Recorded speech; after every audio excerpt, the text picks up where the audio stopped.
Shalom a todos que estão aqui. Nós estamos começando aqui esse corte e vamos falar hoje sobre uma exegese muito importante, de um tema também muito importante. Hoje vamos fazer a exegese do texto bíblico de Esther, capítulo 3, versículo 8. Vamos fazer um estudo bem aprofundado sobre esse tema, e então a gente vai fazer uma exegese bem aprofundada, bem acadêmica desse versículo, tá bom?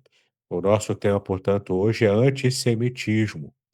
E você vai ver aqui o quanto esse assunto é atual. Eu abri aqui o site da Bing, né, que é uma inteligência artificial. Ela é muito interessante porque eu perguntei para ele sobre o crescimento do antissemitismo atualmente. E olha a resposta que ele me deu, é a resposta mais atualizada de uma inteligência artificial. Ó, crescimento do antissemitismo.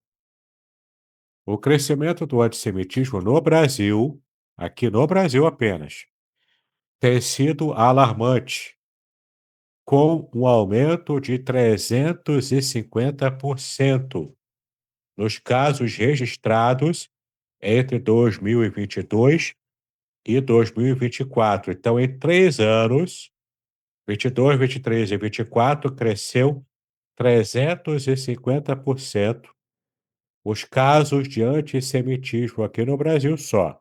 Isso sem falar do mundo, não é? Este aumento foi especialmente acentuado durante a guerra entre Israel e o grupo terrorista Hamas, que começou em outubro de 2023. O relatório da Confederação Israelita do Brasil, a CONIB, e da Federação Israelita do Estado de São Paulo, que é a FICESP, revela que 73% dos casos de antissemitismo ocorreram nas redes sociais, enquanto que 33% foram registrados em ambientes físicos. O relatório também destaca que 84%, aliás, que 84.971 casos são as menções antissemitas que foram encontradas nas redes ao longo do ano, muitas delas influenciadas por declarações públicas sobre o conflito no Oriente Médio. Tá? Então, infelizmente, a gente está vendo um boom de crescimento do antissemitismo no mundo inteiro e aqui no Brasil também, na razão de 350% de aumento. É muita coisa, tá bom? É muita coisa o crescimento do antissemitismo. Aí tem aqui mais matérias sobre isso, algumas antigas, algumas mais atuais, mas eu quero chamar a sua atenção para essa outra matéria aqui que saiu no R7, que é o jornal da Record, né? É o site da Record, que é uma plataforma de notícias, e está fresquinho. A notícia é de hoje. Veja que ataque terrorista deixa 2 mortos em sinagoga na Inglaterra. Eu estive hoje na rua o dia todo, não vi isso acontecer durante o dia, mas eu recebi a notícia aqui da minha esposa e da minha sogra, e agora eu procurei aqui a confirmação e, de fato, o ataque terrorista que aconteceu de ontem para hoje deixa 2 mortos em sinagoga na Inglaterra. O suspeito foi morto pela polícia e o esquadrão antibomba foi acionado após a descoberta de um dispositivo preso ao corpo dele. Então é desses terroristas homem-bomba, né? Que foi atacar lá na Inglaterra, tá bom? Olha só, 2 pessoas morreram e 4 ficaram feridas em um ataque terrorista a uma sinagoga em Manchester, na Inglaterra. O homem ainda não identificado avançou com o carro sobre pedestres em frente à sinagoga e, em seguida, desceu do veículo para atacar as vítimas com uma faca. O suspeito foi morto pela polícia. O esquadrão antibomba foi acionado após descoberta de um dispositivo preso ao corpo dele. Duas outras pessoas foram presas em conexão com o ataque. As vítimas foram atacadas durante o feriado judaico do Yom Kippur, que ainda está acontecendo. Eles estão hoje em jejum, né? Ficaram hoje em jejum do Yom Kippur, que é o dia do perdão, é o dia mais sagrado do calendário judaico, entende? Foi justamente nessa época que aconteceu aquele massacre do 7 de outubro de 2023. Foi também no dia de Yom Kippur, como hoje, quando os templos costumam receber grande número de pessoas. O governo britânico ordenou a mobilização reforçada de policiais em sinagogas por toda a Inglaterra. Né? Então, veja como está o mundo hoje. O antissemitismo tem sido uma praga que a gente achou que estava, né, que tinha exterminado essa praga, tinha acabado, mas não acabou. E esses fatores da guerra de Israel contra o grupo terrorista Hamas só tem acirrado ainda mais os ânimos. A ponto de eu ter ido fazer uma palestra numa igreja, uma igreja perto aqui de casa, aqui em São Gonçalo. Não vou dizer qual é, para preservar a igreja, mas após a palestra, que eu não tinha não era sobre Israel, mas eu apenas mencionei transversalmente as questões envolvendo Israel, e teve um irmão dessa igreja que no final da palestra me chamou lá no canto e disse: Olha só, eu sou crente, eu sou cristão, mas eu odeio Israel. Ele falou assim para mim. Eu entendo que ele possa estar se referindo a odiar o governo Netanyahu, que tem lá os seus problemas e as pessoas têm lá as suas críticas. Mas odiar Israel é demais. É o povo que Deus escolheu, é o povo que mais de 90% da Bíblia trata desse povo. É o povo que nos deu a palavra de Deus, é o povo que nos deu o Messias. Então, para alguém que se diz cristão, dizer que odeia a nação de Israel, isso é exagerar, isso é falar demais, né? Então, veja o quanto nós estamos lidando com isso. Não está distante da gente, porque hoje odeiam Israel, hoje odeiam os judeus, amanhã estão odiando e perseguindo os cristãos e não permitindo nem que a gente pregue o evangelho. Entende? Então, a gente precisa abrir os olhos para esse tipo de notícia. E por causa disso, eu fui movido por Deus, acredito eu, a lançar nesse ano, né, que você tem o site da Wiclap, como eu sempre tenho indicado para você, que, né, que está acompanhando aqui o meu canal do YouTube, e também as aulas que eu tenho colocado aqui, né? Aqui no site da Wiclap, você busca pelo meu nome e você acha os meus livros todos. E cá no final, aos dois últimos lançamentos, Esther, a providência divina contra o antissemitismo. Nós vamos fazer menção a esse meu livro aqui na exegese de hoje, tá? E o outro livro é O Aparato Crítico do livro de Esther. Os dois livros, um completando o outro, foram lançados na esteira desse crescimento assustador do antissemitismo aqui no Brasil. É uma gota d'água no oceano, a minha contribuição, mas ainda assim eu realmente quis atender esse chamado de apresentar o que eu pude fazer, né, da minha contribuição para o tema. Então, esse livro aqui, Esther, a Providência Divina contra o Antissemitismo, uma exegese do livro de Esther à luz da língua hebraica. Então, aqui, esse livro aqui é dividido em três partes. A primeira parte é o comentário exegético de Esther, de modo simples, direto, sem rodeio, né? Trabalhando curiosidade, história, trabalhando o hebraico em si, tudo de modo muito simples, tá? E bem dinâmico. Qualquer pessoa vai gostar de ler essa primeira parte do livro. A segunda parte é o aprofundamento de comentários históricos, comentários culturais, curiosidades, trato ali da festa do Yom Kippur, a história do antissemitismo, falo de nazismo, falo de tudo, né. E na terceira e última parte desse livro, eu trato ali da escatologia envolvendo Israel e falando para vocês sobre qual o papel de Israel na escatologia bíblica, tá. Então é tudo bem interessante, é tudo bem colocado, bem comentado, né, modéstia à parte. Quer adquirir esse livro? É o livro que tem, ó, deixa eu ver aqui, às vezes eu me esqueço a quantidade de páginas, temos aqui, ó, 384 páginas que esse livro tem. Quase 400 páginas. Veja que ele é um livro aqui, ó, bastante robusto. Olha aqui o tamanho da lombada, tá vendo? Ele é bem robusto. Aqui, você vai achar muito interessante esse livro aqui. E o outro livro também é esse aqui, ó. Aparato Crítico, do livro de Esther. Eu também usei parte desse livro aqui para fazer a exegese, o trecho desse livro aqui para a exegese, que eu vou mostrar para vocês a partir de agora, tá? Então, esse livro aqui, o Aparato Crítico do livro de Esther, é um livro acadêmico, é um livro muito importante para quem quer fazer exegese do livro de Esther.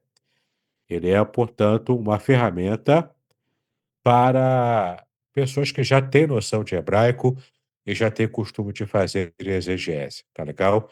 Exegese profissional. Então, esse livro aqui também vai te auxiliar nisso e você vai ver aqui uma pequena degustação tanto de um livro quanto do outro, nesse material aqui que já está disponível para você que é meu aluno aqui no seminário. Você já tem esse PDF grátis disponível para você na pasta da nossa matéria, na pasta virtual, já está lá e também coloquei no grupo dos seminaristas, tá legal? E para você que me acompanha pelo YouTube, você não tem acesso à pasta, ao grupo, não tem problema, ele já está disponível para você também no Telegram. Você vai achar um grupo no Telegram chamado Exegese e Exposição Materiais, tá legal? É de graça,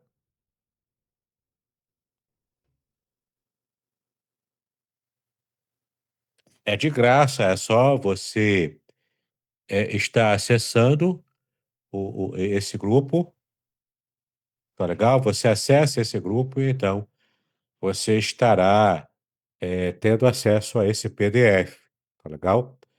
Então, procura lá no Telegram o grupo chamado Exegese e Exposição Materiais. Então, você vem aqui, né, por esse PDF e você vai achar esse PDF gratuitamente para você lá. Então, estamos aqui diante da nossa exegese de hoje.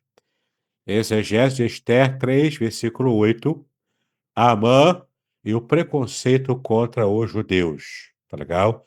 Esse é o nosso tema de hoje. Muito bem.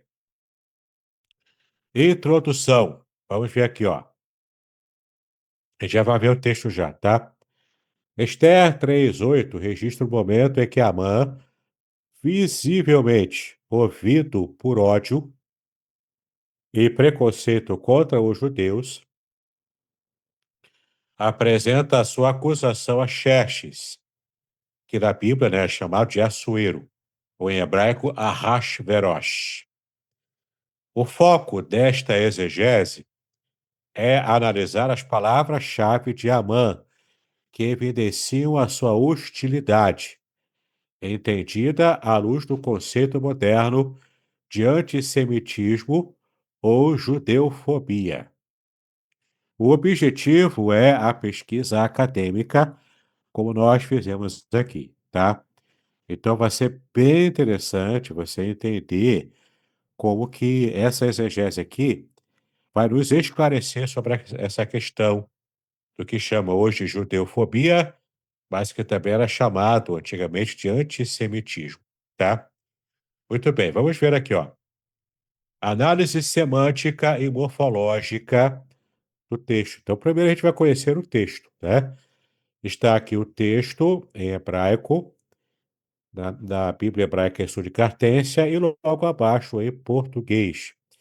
Eu já fiz aqui os destaques, tanto em hebraico quanto em português, dos termos que nós vamos analisar aqui, porque é o que mais nos interessa. Então, em hebraico, o texto é: Vaiomer Haman Lamelech Ahashverosh Yeshno Am Ahad Mefuzar Ume Umeforad Ben Ha é, Ha'amim Pekul Medinot Malkutecha Vedaterem Vedaterem Shonot Mikol Am Ve'et Datei Hamelech Einam Oshima, aliás, Osim Velamelech em Sheot, aliás, Lechaniham, tá? Esse aqui é o texto hebraico, e você percebeu aqui que tem partes em vermelho.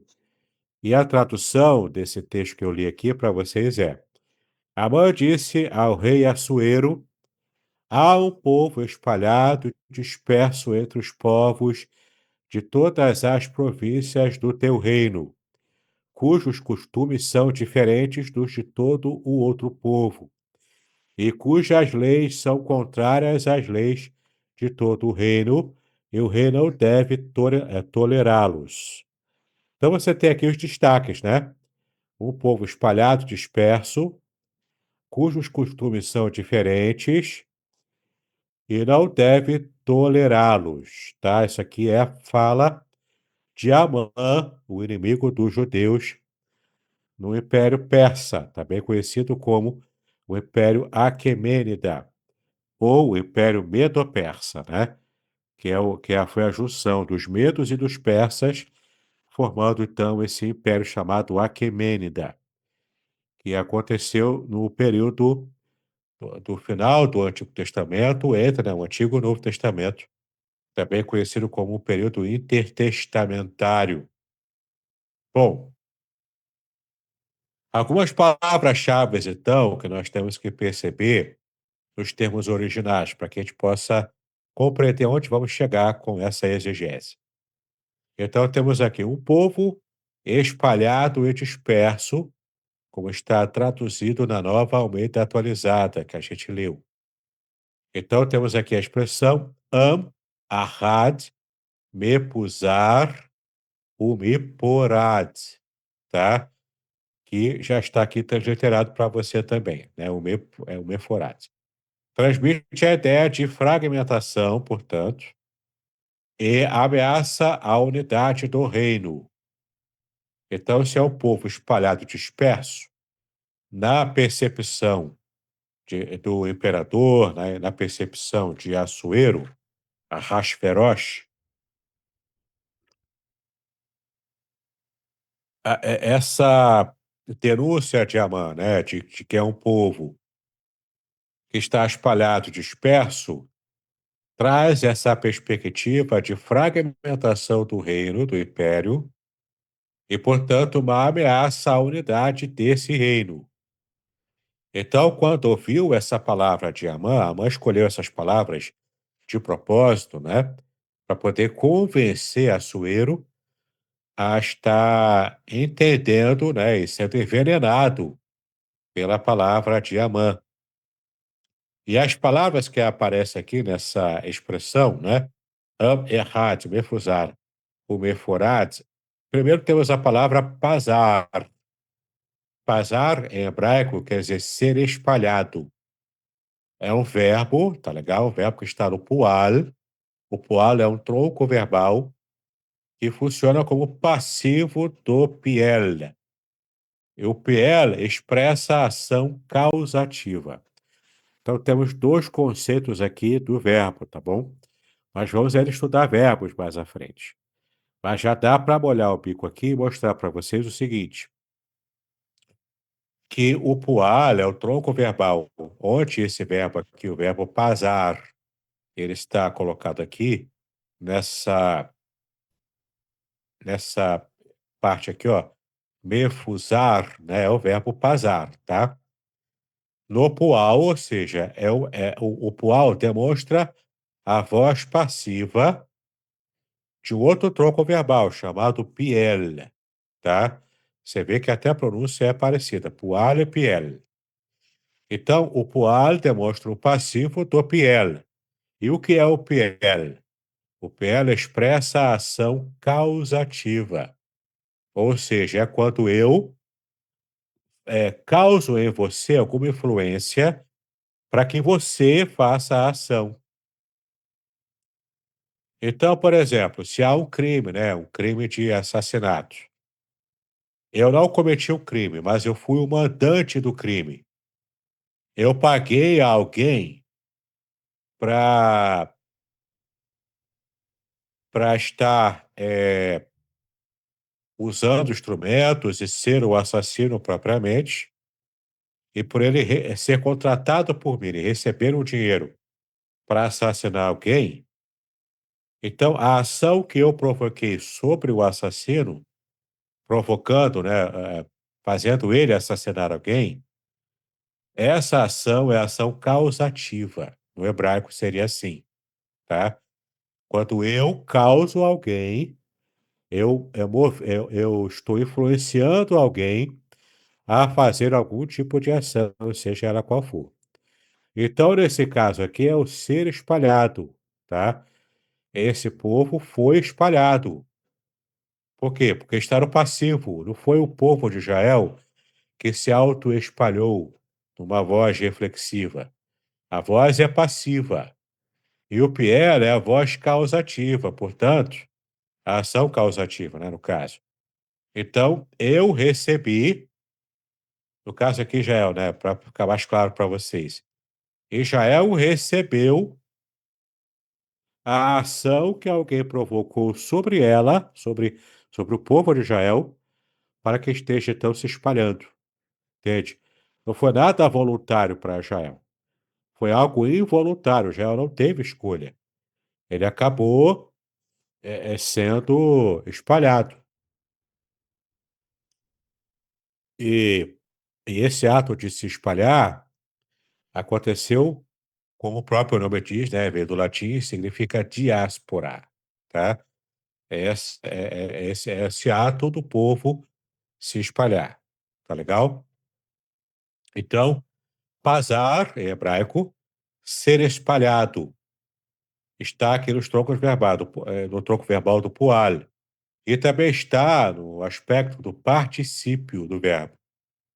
Esse verbo, estando no particípio, isso implica numa ação ou condição em sua continuidade ininterrupta e corresponde aos verbos ser e estar seguidos do verbo principal no gerúndio, como é aqui em português, né?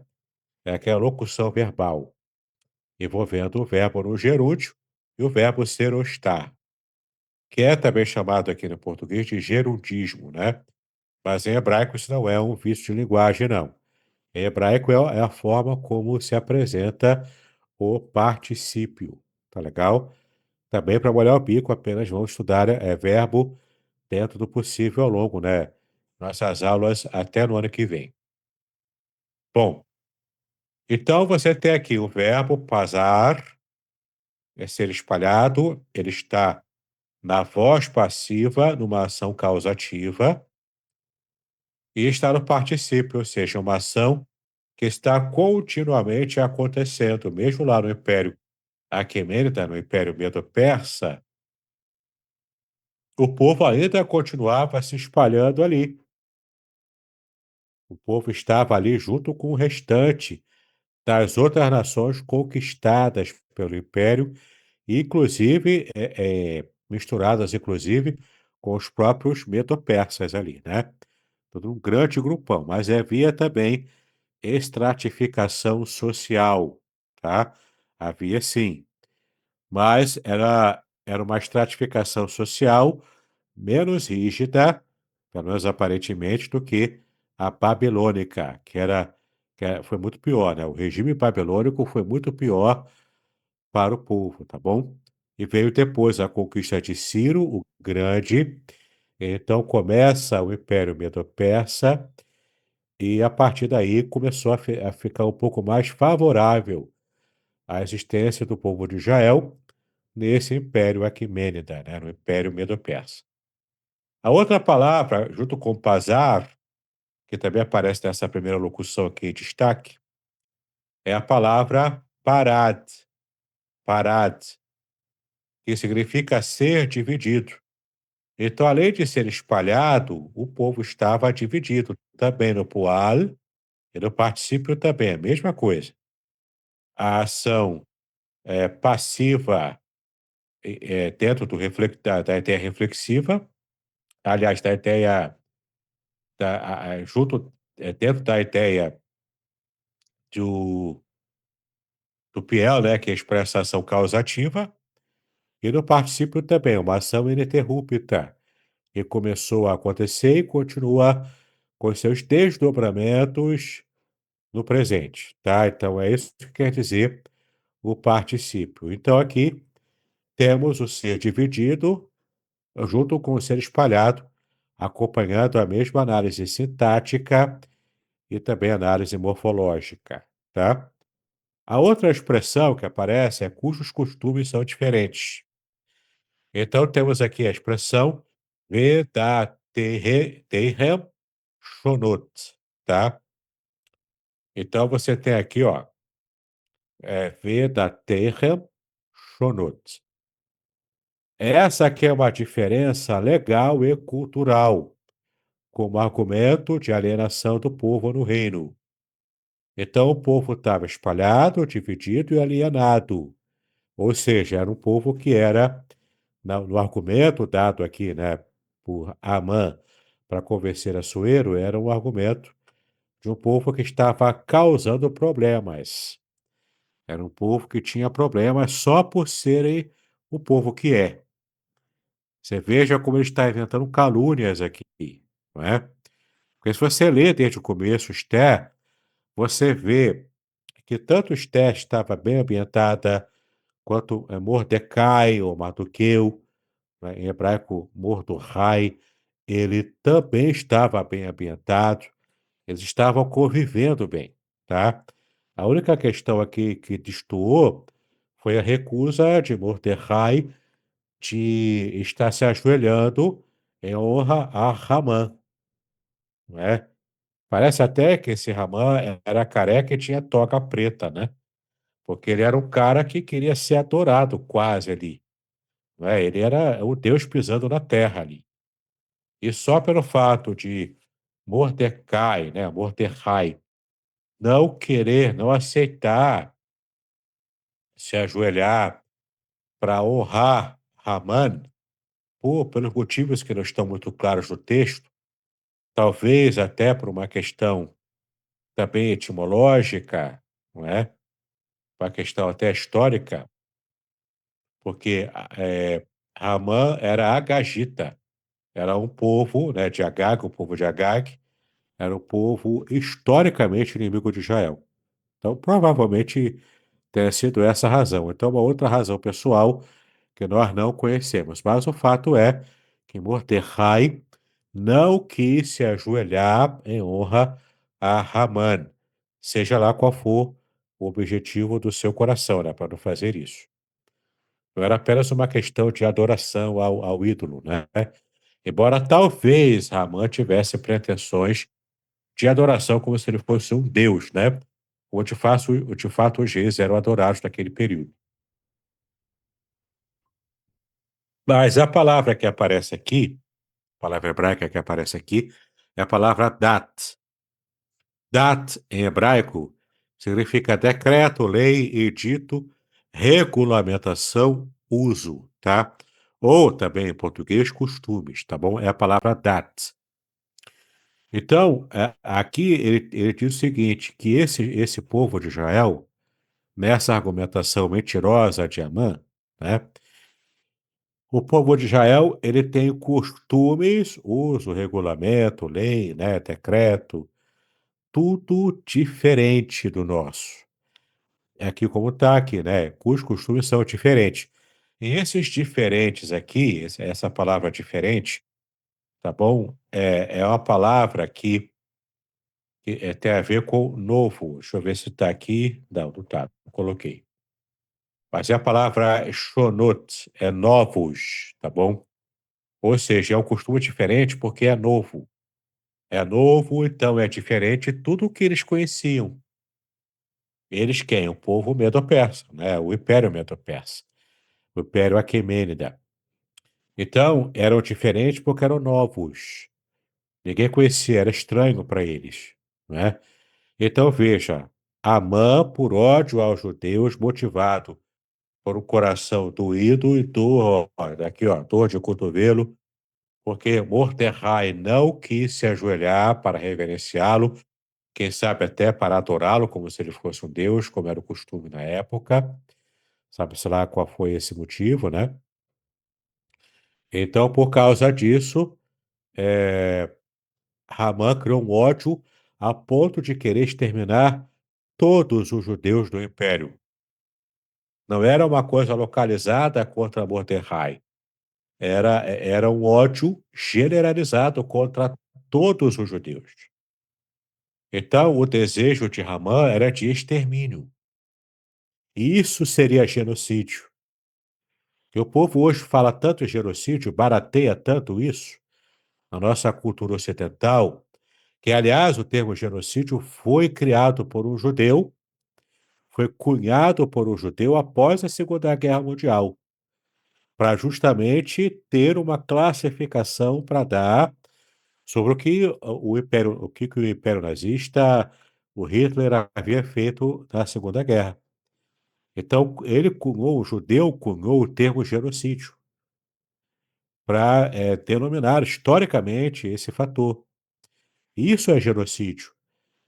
É uma pessoa ou um grupo tentarem diretamente, com lei, com ação, com perseguição direta e concreta, real, contra uma nação inteira, contra uma etnia inteira, um povo inteiro, a ponto de querer exterminar essa etnia da face da terra. Não sei se você sabe, por exemplo, poucas pessoas sabem, mas lá no Estatuto da Criação do Hamas, que é o grupo terrorista, tá bom? Esse grupo Hamas hoje ainda está governando a Palestina, ou pelo menos governando, na verdade, governando a faixa de Gaza, que é uma trepinha de terra assim, ó, muito pequena. Israel inteira é uma trepa de terra muito pequena. É do tamanho do nosso Sergipe, não é? Um estado inteiro nosso compõe Israel ali, para você ver como é pequeno Israel, não é? E a faixa de Gaza é ainda menor, é claro, é uma porção ainda menor de toda a nação de Israel. Aquela faixinha de terra ali, próxima da praia, inclusive, do mar Mediterrâneo, né?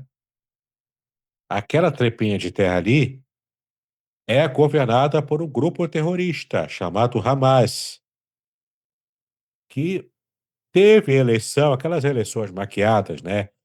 De ditaduras que a gente conhece, mas é um grupo ilegítimo, é um grupo que totalmente nos seus estatutos, o grupo coloca lá que o objetivo do Hamas, o grupo terrorista do Hamas, é exterminar Israel do mapa, não sobrar nenhum judeu.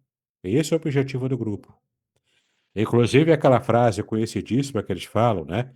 E que alguns aqui no Brasil inadvertidamente falam, ou até sabendo o que estão falando, porque aí a intenção é de fato genocida, né? Que é aquela expressão que até o hino que eles cantam, que é assim, que é do rio ao mar. Eles querem exterminar, expulsar Israel do rio ao mar. Do rio é o Rio Jordão, que é a primeira divisa ali da nação de Israel. E o mar é o Mediterrâneo, ou seja, explodir e exterminar a nação de Israel inteira, sem sobrar ninguém. Entende? Então, o objetivo da terra para os grupos terroristas não é a terra em si. Eles estão pouco ligando para a terra. O que de fato eles querem é o extermínio total, o genocídio total de Israel como nação, do povo de Israel, tá? Tal é o ódio que esses grupos terroristas têm. Nem todo muçulmano é assim. A gente precisa frisar, tá? Nem todo muçulmano é terrorista. Alguns, como em todos os grupos e todas as nações, tem muçulmanos que são terroristas, que vão mesmo, né, levando a ferro e fogo isso. Tem grupos, né, tem partes de muçulmanos que não são terroristas, mas apoiam grupos terroristas porque eles pensam igual, especialmente, né, os grupos mais jihadistas, embora eles não queiram fazer os atos terroristas, mas eles apoiam, financiam, torcem para dar certo, fazem as orações para lá, para que aconteça para que os terroristas consigam agir, né? Eles dão a estrutura por trás. Tem grupos também dentro do islamismo e dentro dos povos árabes que não aceitam, não apoiam, são pacifistas, só tem mesmo a religião muçulmana, entendeu? E não fazem, não participam de atos terroristas assim. Então, assim como no judaísmo tem os extremistas, no islamismo também tem, e infelizmente é o que mais aparece. Então, se não queremos que todo mundo julgue a nação inteira pelos erros ou os acertos do governo atual Netanyahu, também não podemos julgar todas as nações árabes, todos os povos árabes e os seus grupos xiitas, sunitas e outros povos também. Não podemos dizer que todo mundo é terrorista. Isso é uma generalização que também chama-se hoje aqui de islamofobia, né?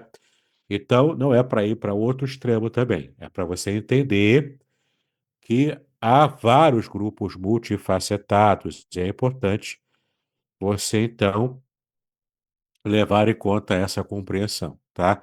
Até para você ter uma posição cristã no meio dessa guerra, dessa loucura dos extremos que a gente percebe na guerra atual, né? Essa guerra que já dura muito tempo, tá legal?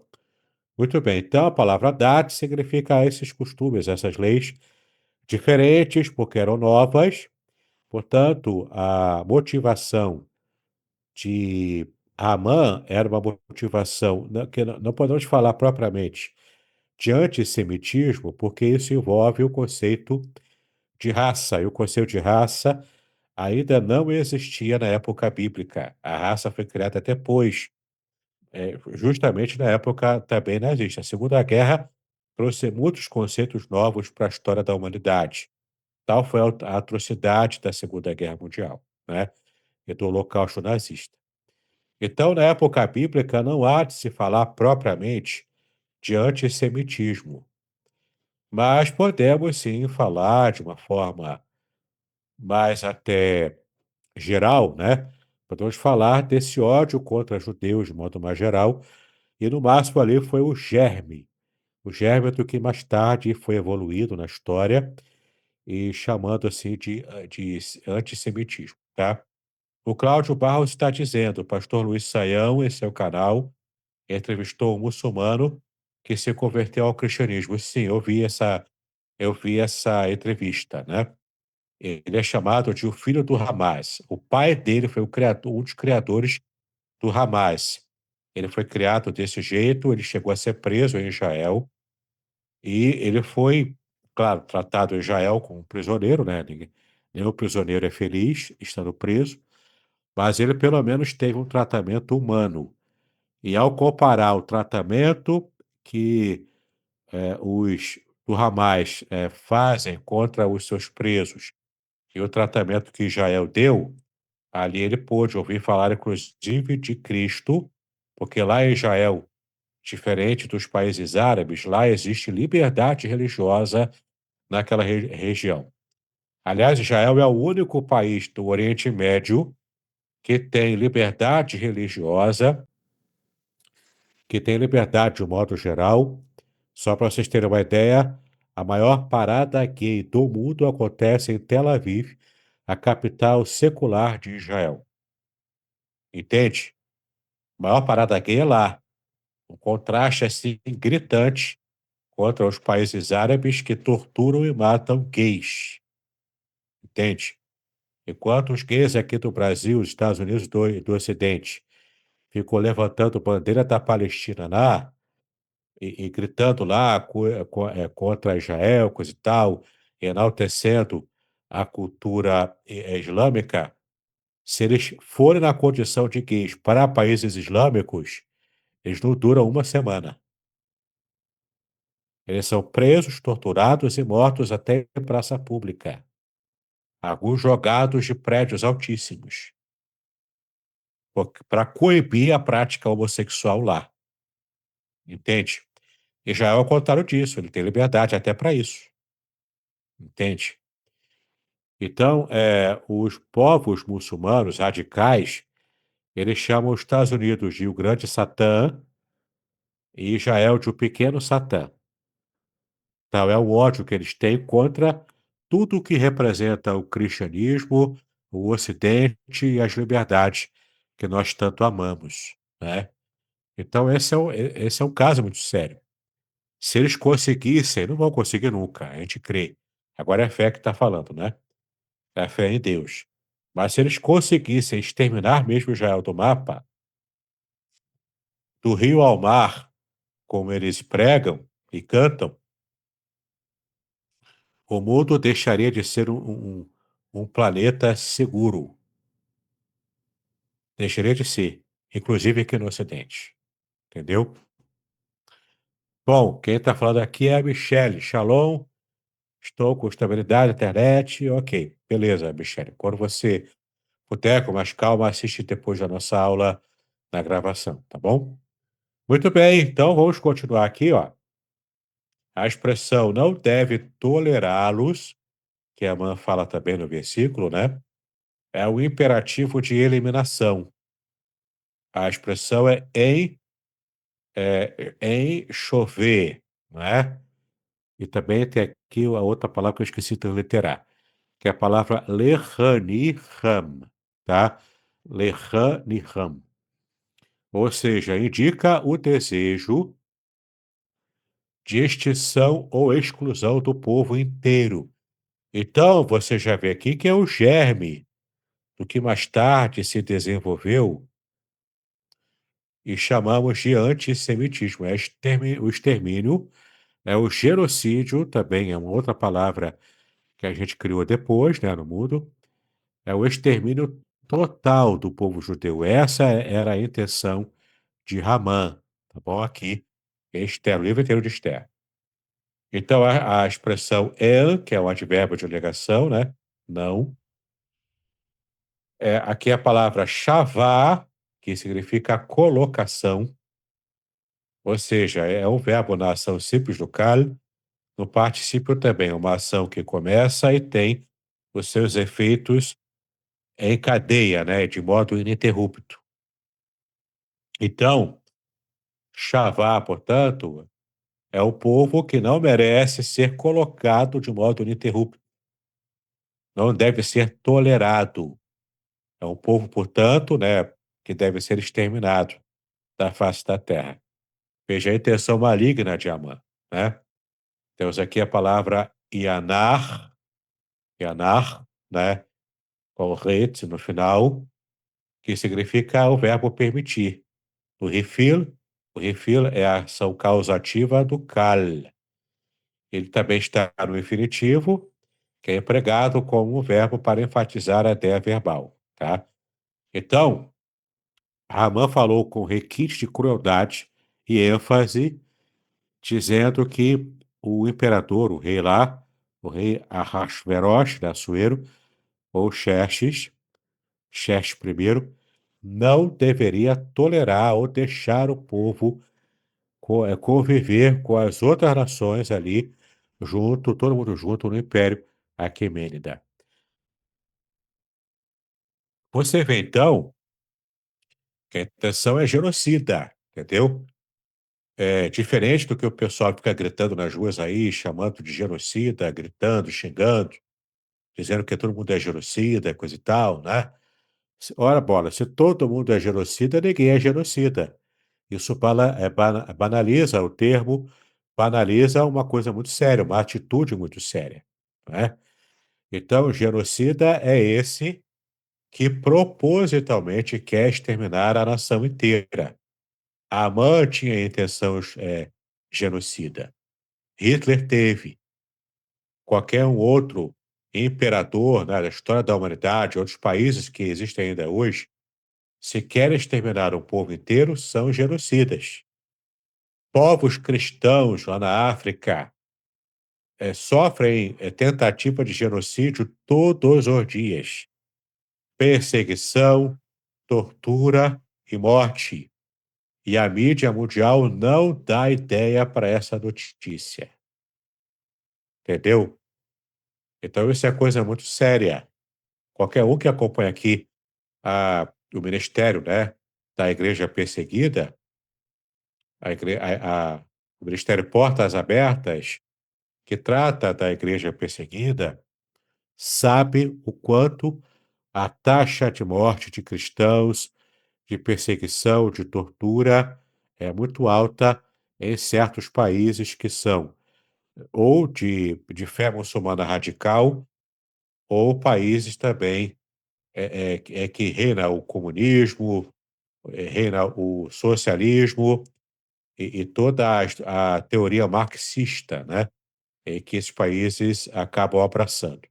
Ali é morte, perseguição e tortura contra cristãos, entende? Então o assunto é muito sério, não é, a gente não está brincando aqui não, tá? Bom, análise lexicológica, né? Os termos escolhidos por Raman, né, destacam separação, alienação e ameaça cultural religiosa. Então ele estava tentando manipular Assuero a exterminar o povo de Israel do mapa, tá? Do Império.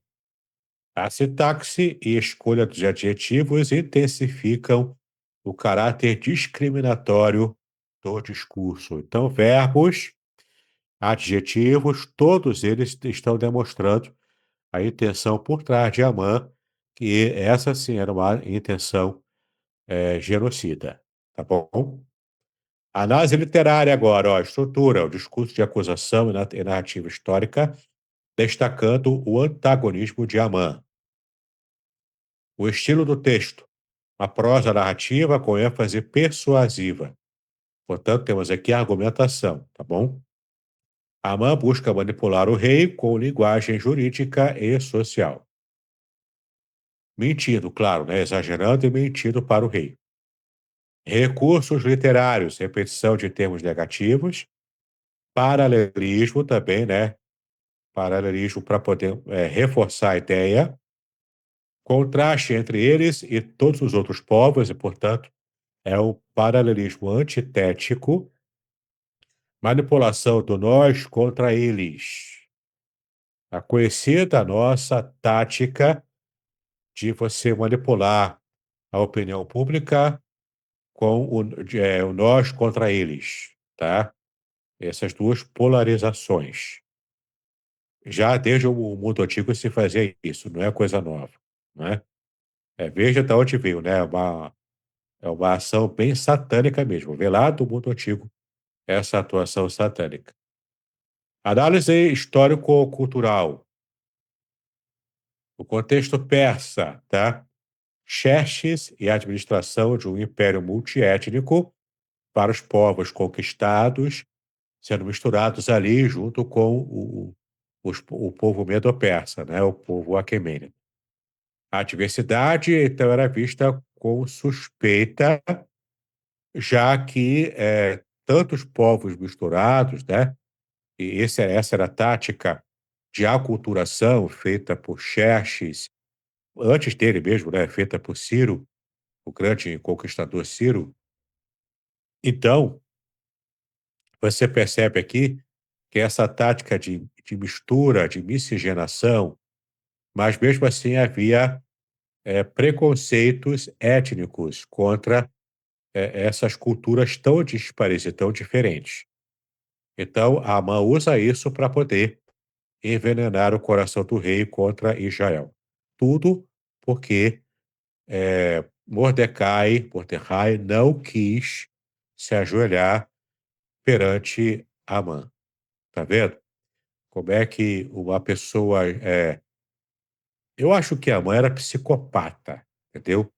Um psicopata tendo poder, tendo influência contra o rei de uma nação inteira, o quanto isso é perigoso. E Satanás usa isso contra o seu povo, tá vendo?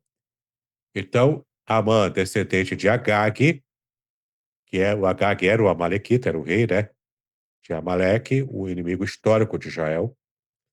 Herança histórica de hostilidade a Israel, né, desde o Agagita, né, que o Agag era o rei, né. Era, portanto, Amã era descendente de Agag, então já tinha ali motivação histórica de sobra para ter animosidade. A acusação de Amã explora preconceito étnico, social e religioso para legitimar a perseguição contra toda a nação. A comparação com a judeofobia contemporânea, né? Ou seja, assim como fez lá, fazem hoje ainda, manipulação da diferença cultural religiosa como argumento para a exclusão. Então, usa a opinião pública, usa a manipulação. Depois, você que tem interesse nesse assunto, pesquisa lá na internet, de modo geral, para você conhecer melhor o seguinte livro histórico e antigo, chamado Os Protocolos dos Sábios de Sião. Anota aí. Os Protocolos dos Sábios de Sião. Inclusive no podcast lá no meu canal do YouTube, uma conversa que eu tive sobre o antissemitismo lá com colega de vocês, o Pablo, né, o Pablo Santana. Eu fiz essa conversa com ele lá. Ficou muito bom, vale a pena você procurar e assistir, se você não assistiu ainda, a conversa que eu tive com o Pablo sobre o antissemitismo. Está lá no meu canal do YouTube, é muito interessante, né. Então, aqui nós vemos que ainda hoje a mídia mundial manipula, mente, tem viés, sim. A mídia, mesmo a mídia secular, a mídia, a mídia tradicional, né, de todas as nações, a mídia mundial, de um modo geral, tem viés anti-Israel. Inclusive a ONU tem viés anti-Israel, o que é um contrassenso, porque a ONU foi criada para poder dar o ensejo à criação do Estado de Israel. O papel da ONU na história foi muito importante, foi brilhante ao longo de muitas décadas, mas ultimamente a ONU tem assumido posição anti-Israel, porque ela foi rendida também por uma ideologia antissemita, uma ideologia atual, não é? E qualquer um que percebe, consegue enxergar com olhos o máximo de neutralidade possível, totalmente neutralidade ninguém tem, né? Mas a gente consegue isolar essa neutralidade. E você percebe até o braço da ONU, que era conhecido como a UNRWA, né? Que era o braço da ONU lá no Oriente Médio, a URNA, né? Mais ou menos é assim que fala, participou ativamente, dando cobertura e dando apoio e ajuda ao atentado do 7 de outubro de 2023. Há vídeos comprovando isso. Funcionários da UNRWA, que é o braço da ONU no Oriente Médio, entendeu? Dando ajuda, até a própria TV estatal lá também propagou tudo isso, enfim, foi uma coisa horrorosa. E há provas que Israel coletou ao longo do tempo, não é? Então, foi um ato terrível. Talvez depois do Holocausto, o pior ato da história até hoje de antissemitismo, né?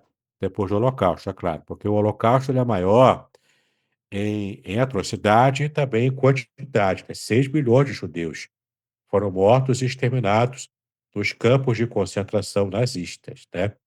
em vários países aqui do Ocidente, especialmente lá na Europa, né. Agora, esse atentado contra Israel, no 7 de outubro, ele tem a mesma atrocidade, a mesma violência, até uma violência tão gráfica quanto a do Holocausto nazista. Só que teve uma extensão menor, pelo menos isso, né, de vantagem. Se é que se pode falar de vantagem, né, sobre um assunto tão terrível quanto esse.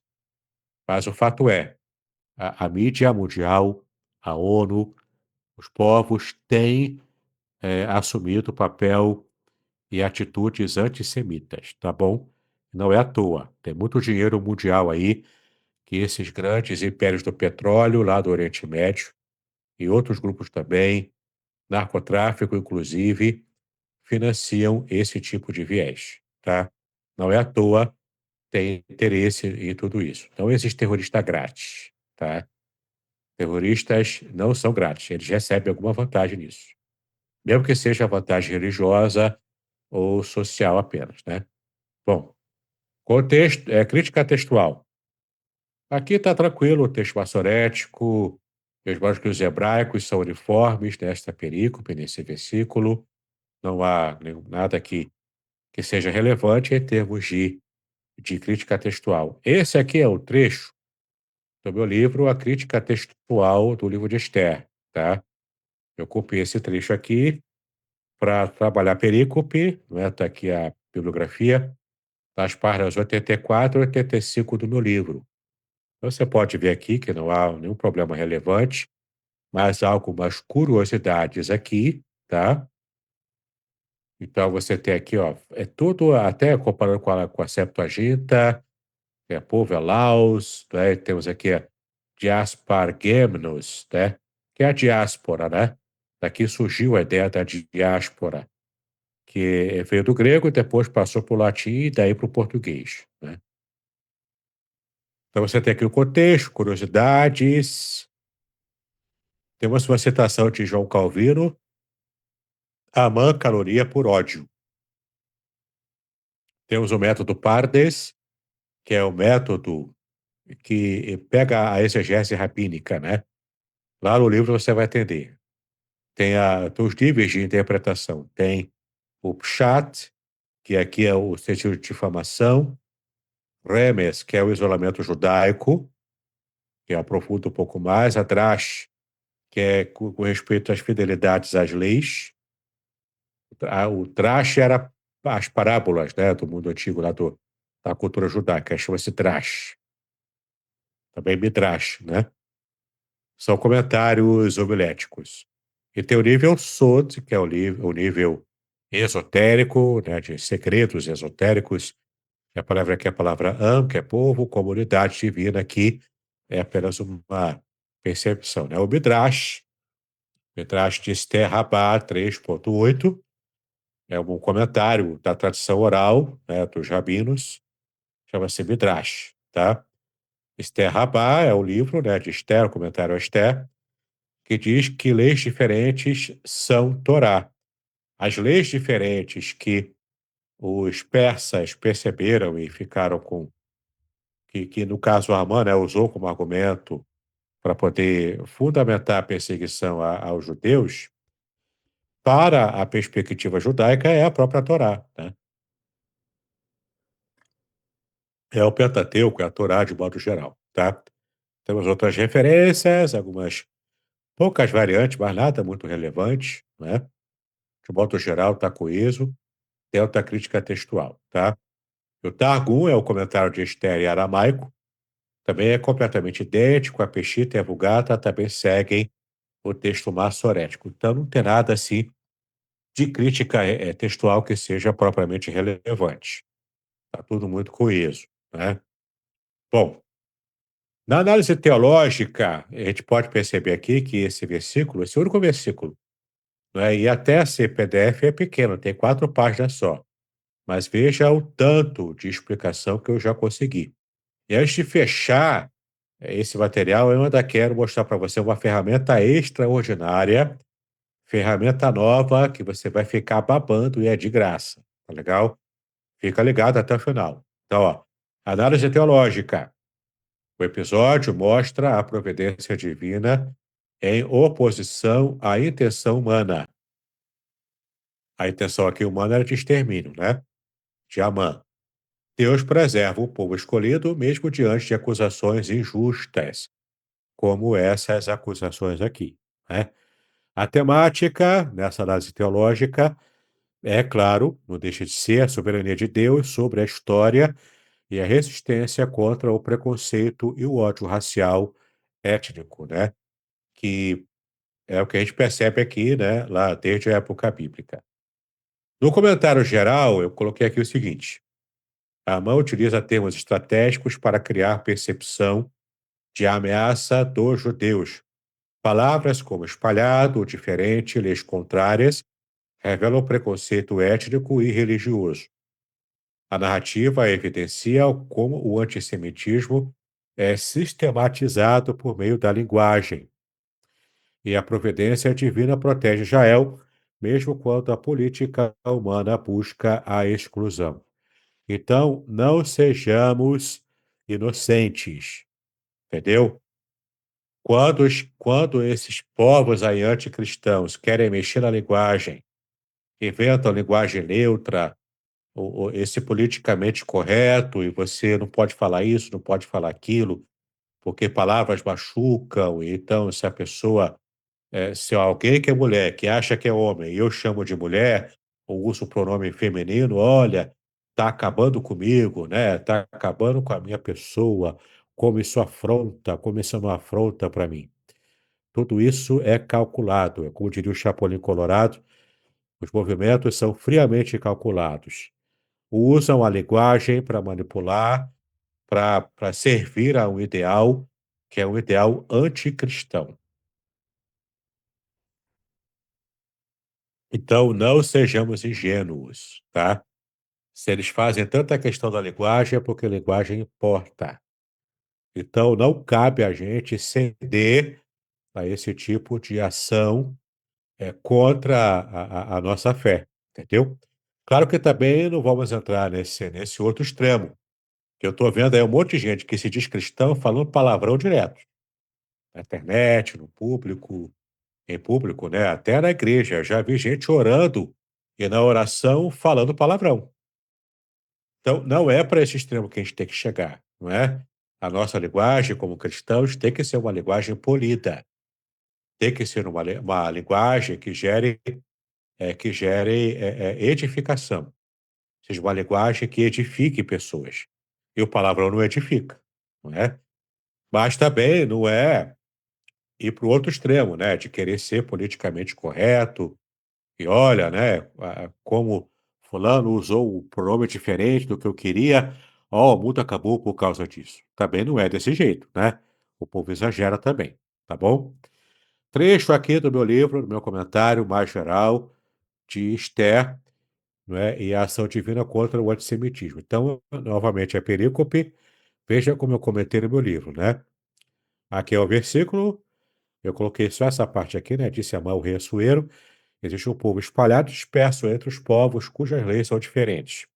O termo amo, povo, e o verbo mefusar, espalhado, descrevem os judeus como diferentes, designação clássica de preconceito. Eu coloquei isso aqui na página 56.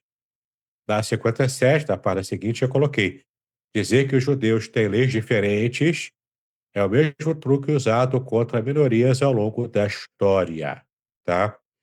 Você enfatizar a diferença, portanto, e usar isso como uma forma de referendar o preconceito, tortura e perseguição contra uma minoria qualquer, seja política, social, étnica, enfim, né? O antissemitismo em foco, também está no meu livro lá na página 58.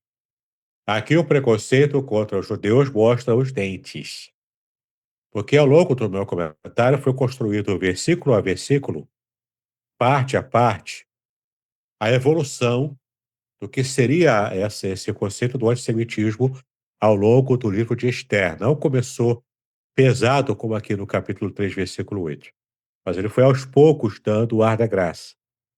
nenhuma ditadura, nenhuma perseguição começa logo forte, entendeu? Ela vai se instalando devagarinho, vai pegando forma, e quando você perceber, meu irmão, já era. Você foi tolerando o que não era para tolerar, e quando vê, já está numa situação que fica difícil voltar atrás, né? Então, aqui o preconceito contra os judeus mostra claramente os dentes. Amã não quer só Mardoqueu, ele quer todos os judeus mortos. Você vai ver no versículo 3. Vou dar uma olhadinha lá, é Esther, capítulo 3, aliás, capítulo 3, versículo 6, que diz assim: Porém, julgou que era pouco nos seus propósitos atentar apenas contra Mordecai, porque lhe haviam declarado de que o povo era Mordecai, era a favor de Mordecai, né? Por isso, Amã procurou destruir todos os judeus, povo de Mordecai, que havia em todo o reino de Assuero. Tá? Então, não há dúvidas, a Bíblia é muito clara em dizer que a intenção de Amã era uma intenção genocida, tá? Era uma intenção mesmo de extermínio total. Aqui, né, não teve chance, na cabeça dele, né? Não teria chance de poupar ninguém, tá? Mas Deus já tem Esther no trono, e Amã não sabia disso, né? O antissemitismo não vai vencer, porque as promessas da aliança abrâmica continuam válidas. Aí tem os versículos aqui. O Senhor não rejeitou o seu povo, e sempre preservará um remanescente fiel. Romanos 11 fala muito claramente isso. Você precisa estudar. Eu fiz uma exegese só de Romanos 11, comentário extenso, exegético de Romanos 11 no meu livro de Esther, tá? Você precisa conhecer, porque Romanos 11 é muito claro na perspectiva de como Paulo e como Deus vê Israel ainda, mesmo depois de Cristo e de todo o cristianismo, tá? Então esse papo aí, eu não sou antissemita, eu sou antisionista.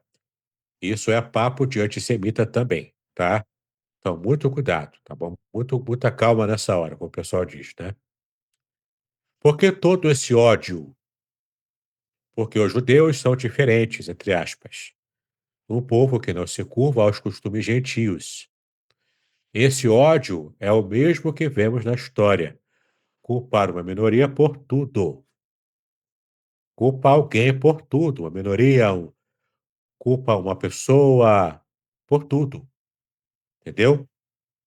Isso é fora da racionalidade. O decreto em Esther 3:13 é um pogrom. Pogrom é uma perseguição aos judeus, né? Um pogrom oficial, a perseguição do governo contra os judeus. E a recusa de Mardoqueu, em Esther 3:2, é o fósforo que acende o fogo. A recusa dele adorar, né, dele se ajoelhar para Amã. Mas Deus já tem Esther no trono, o preconceito contra os judeus, portanto, não vai vencer. É a minha repetição aqui, tá bom? Também é meu livro, Esther, a providência divina contra o antissemitismo, tá bom? Para você ter um gostinho, né, dos meus 2 livros aqui, tratando desse tema tão atual e tão importante para hoje. Chego aqui à conclusão, a bibliografia, e aqui está, ó, nesse material aqui o link para o software chamado Aletheia. Eu descobri esse software no final do mês passado, na semana passada, ou daqui a 2 semanas atrás, aliás. Eu nem lembro se eu já coloquei esse link aqui lá no grupo, mas se eu não coloquei, agora está eternizado aqui esse link de um software que eu vou mostrar para você como que ele funciona e uma característica fantástica que esse software tem. Para isso, eu vou parar aqui, né, e vou apresentar aqui para você o software em tela. Olha que coisa linda, gente. Esse software chamado Aletheia, você pode mudar aqui a cor, né? Eu botei essa cor aqui mais escura. Eu sempre prefiro mais, né? Dá um contraste muito bom e não cansa muito a vista. Esse software aqui, ele é equivalente para o computador, ele é para você baixar e instalar, tá? Você instala uma vez só, ele já se reconfigura todo e não tem muito trabalho não. Mas ele é o equivalente para computador de um aplicativo também muito bom, que eu já usava para celular, que é o chamado My Bible. Aplicativo My Bible para celular tem as funções muito parecidas com essas aqui, mas não tem o pulo do gato que eu vou mostrar para vocês, tá? Esse pulo do gato não tem. É o pulo do gato adaptado do programa do software de exegese mais caro do mundo, chamado o software Logos, Logos Bible. Ele é muito caro, eu tenho ele instalado aqui, mas eu não tenho a versão paga, porque ele é por pacotes, né? Então eu tenho a versão gratuita com outro upgrade que eu consegui resgatar e colocar aqui. Mas ele, para você ter uma ideia, o pacote que vale a pena para exegetas, ele custa R$ 3.000 aproximadamente. Eu não sei vocês, mas eu não tenho essa bala na agulha toda para pagar R$ 3.000 num software de exegese, por mais que esse seja o meu trabalho, né? Então eu tenho ele na versão gratuita, um pouco melhorada, muito pouca coisa, mas eu sei do Pablo. O Pablo, nosso colega aqui, tem a versão paga e ele fez esse esforço, ele tem.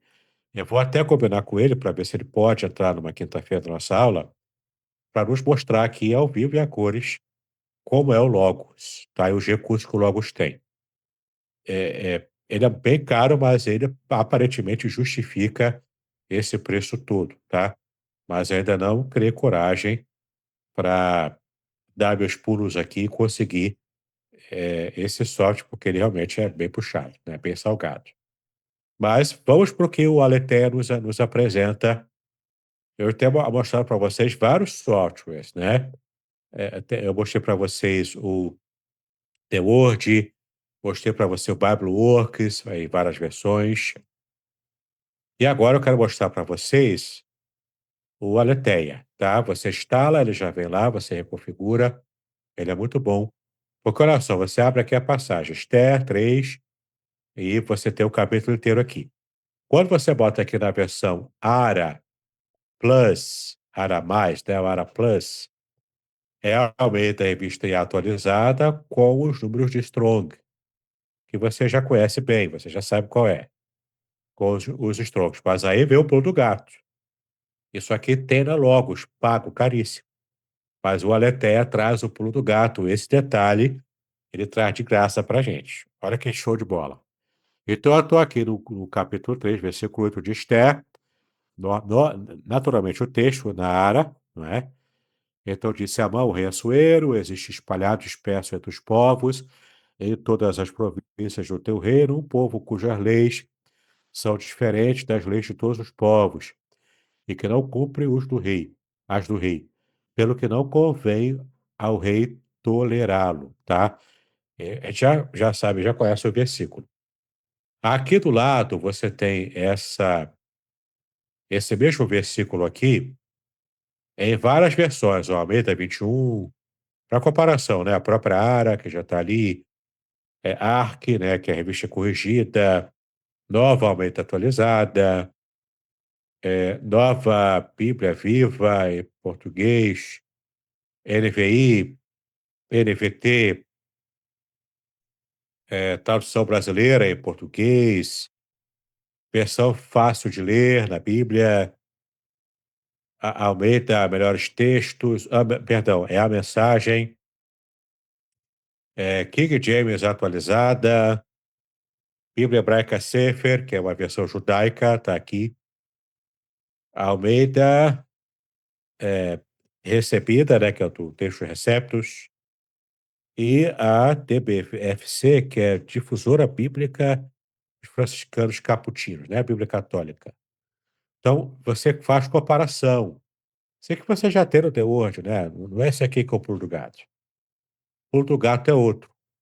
Então, quando você está aqui, né, com os Strongs, tem versões, alguns trechos que tem as palavras que você consegue perceber aqui para abrir o Strong. E se você estiver vendo a janelinha que está abrindo aqui, quando eu coloco o mouse em cima, é uma janelinha que já tem aqui o número stroke resumido, mas aí você vai clicar. Eu vou clicar aqui, por exemplo, então deixa eu ver aqui a palavra espalhado, né? A palavra espalhado. Aí abre a janela com o stroke, mas olha os recursos que esse programa tem. Você já está vendo aqui um gráfico de pizza totalmente otimizado para Almeida Revista e atualizada. Não dá para mudar a versão, tá? Ele é totalmente feito para Almeida, a revista é atualizada. Ele tem aqui a palavra hebraica, passar, né? Você tem aqui o gráfico de pista, que quando você passa o mouse em cima, ele mostra a ocorrência dos versículos pela cor. E quando eu coloco aqui o mouse, ele acende aqui. Então, nesse gráfico aqui, a palavra pasar tem aqui, ó. Ele aparece 10 vezes no Antigo Testamento, no total de 10 variações na tradução para o português, tá? Então, ele pode ser traduzido cada vez que aparece a palavra pasar, ela foi traduzida de um jeito diferente. Você vê que não chega a ser um rapax legômeno, né? Que é uma palavra que só tem aparece uma única vez, porque ele aparece 10 vezes. A palavra pasar no hebraico. Mas olha só, em cada vez que aparece a palavra, tem uma tradução diferente dentro do contexto. E no nosso caso, a gente está procurando aqui a palavra dispersa. Aí, quando eu clico aqui em dispersa, que também só ocorre uma vez, aparece aqui embaixo o versículo. Aqui aparece no Salmo, então não é dispersa. Não é o verbo, não é dispersa, mas não é o substantivo ou adjetivo, né? Então, deixa eu ver aqui como é que aparece. Aparece espalhado, aliás, né? Espalhado. Então é aqui, ó, espalhado, tá vendo? É nessa versão aqui, nessa cor, dessa cor aqui que está acesa, né? Espalhado, ó, espalhado. Aí eu desço aqui, está a palavra espalhado. Aparece justamente em Esther, capítulo 3, versículo 8. Então, nesse sentido de espalhado, só aparece em Esther 3:8, que é a nossa perícope de hoje. Aí aqui do lado, ó, você vê, né? Você roda aqui. Então você tem aqui, ó, na palavra pasar, né? Que é o que a gente está estudando aqui. Tem onde ela aparece destacada aqui no versículo. Tem aqui no texto hebraico original, tá? Aparece aqui também destacado em vermelho. Aqui embaixo, ó, você tem a transliteração, pasar, né? Que é a transliteração. Você tem normalmente o strong, com os significados. Aí você desce aqui para baixo, olha que bacana. E tem o verbo no tronco pual. Ah, eu esqueci o que é pual. Veja aqui o código. Você clica aqui no código, ele mostra para você relembrar o que é o verbo do pual, pual. É o passivo do PL. Ah, mas também eu sei o que é PL. Clica aqui. PL normalmente expressa uma ação intensiva ou intencional. Tá vendo? Ou seja, uma ação intensiva. Ela tem uma ação reforçada. Entende? Então, olha que show de bola, né? Você vai pegando aqui tanto a classificação morfológica quanto sintática, e se você esquecer os termos técnicos, ele te ajuda a lembrar. E aqui, ó, esse tronco poal, em toda a Bíblia hebraica, para qualquer outro verbo, né, além do pasar, né, ele acontece 194 vezes, esse tronco poal. Então, é um tronco que é muito comum, né, de aparecer na Bíblia hebraica. Então, veja que interessante, ele também está no particípio, aí você esqueceu. Clica aqui no particípio, ele vai dizer para você: particípio representa uma ação, condição em sua continuidade ininterrupta. Entende? Então você percebe aqui que você consegue fazer um estudo muito profundo, muito abrangente, tá, de cada palavra, no nível que você quer. E quando você olha para o gráfico, né, você sai daqui, ver se eu consigo subir aqui, né? Acho que tem que sair daqui e clicar novamente, né? Então, espalhado. Olha o gráfico aqui, né? Você vê aqui, ó, né, as ocorrências e variações de tradução já aplicada ao meio da revista atualizada. E quando você vai rodando aqui, né, vai clicando e vai ampliando aqui, você vê um estudo muito pormenorizado de cada palavra do original em hebraico. E tem mais, não acabou não. Aqui, ó, você tem aqui, ó, as referências, né, que tem. Se você quiser escrever as suas anotações, o seu próprio comentário, ele fica guardado no próprio software. Aqui você tem o dicionário em português, tá, para achar. Aqui você tem comentário, tá bom? Aí você clica aqui. Aqui, quando você clica ali, você tem comentários bíblicos à sua disposição.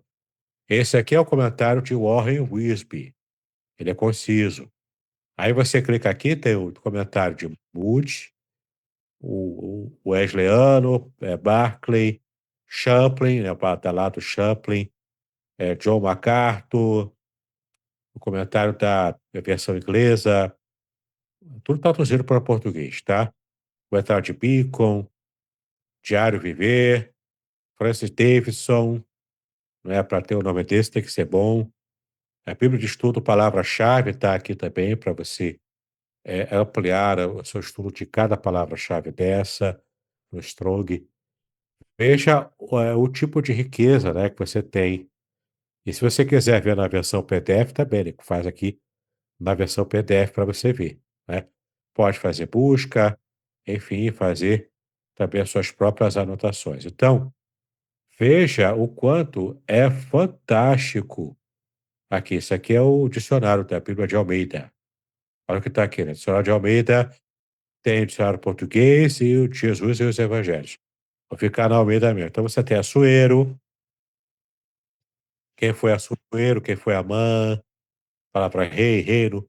Já está tudo, ó, classificadinho aqui para você. Tudo que já apareceu aqui no texto. Você viu que eu não procurei nada disso. Abri o versículo e quando eu coloco no dicionário, já vai aqui para as palavras já classificadas em português.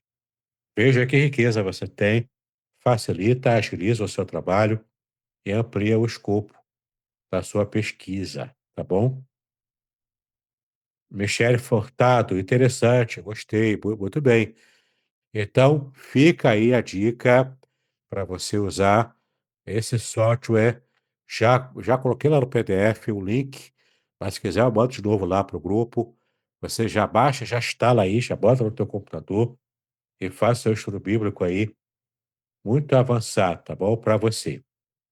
Davi Monteiro, já baixei e instalei, muito bom, pastor, muito bem, não é? Vocês forem pagar R$ 1 para cada dica de ouro que eu dou aqui para vocês, eu fico milionário, né?